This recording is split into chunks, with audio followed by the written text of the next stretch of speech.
अब अगला क्वेश्चन लिखा हुआ है 6 नंबर क्वेश्चन कि यदि समीकरण एक्स स्क्वायर प्लस के एक्स माइनस 6 इक्वल टू 0 का एक मूल -2 है तो के का मान होगा।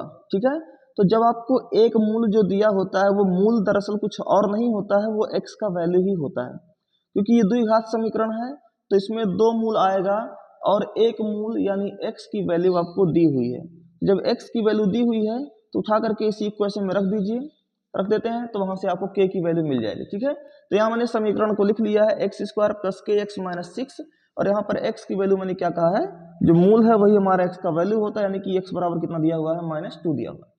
उठा करके इस इक्वेशन में पुट करेंगे, जहां x है वहां -2 का स्क्वायर हो जाएगा प्लस के इंटू इसके बीच में क्या है मल्टीप्लाई है, इंटू में x और x के प्लेस पर मैं क्या लिख दूंगा -2 और यहाँ पर -6, ये इक्वल किसके होगा 0 के।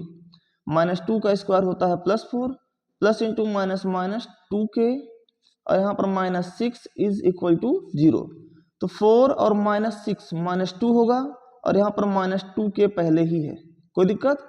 4 और -6 क्या होना है -2 और यहाँ पर -2 के पहले लिखा हुआ है और ये इक्वल किसके हो जाएगा 0 के। तो यहाँ से k की वैल्यू क्या होगी, ये -2 इक्वल किधर जाएगा तो +2 हो जाएगा अपॉन ये इंटू में 2 इधर आएगा तो अपॉन में -2 हो जाएगा। तो 2 से 2 क्या हो गया कैंसिल और माइनस इंटू प्लस क्या हो जाएगा माइनस।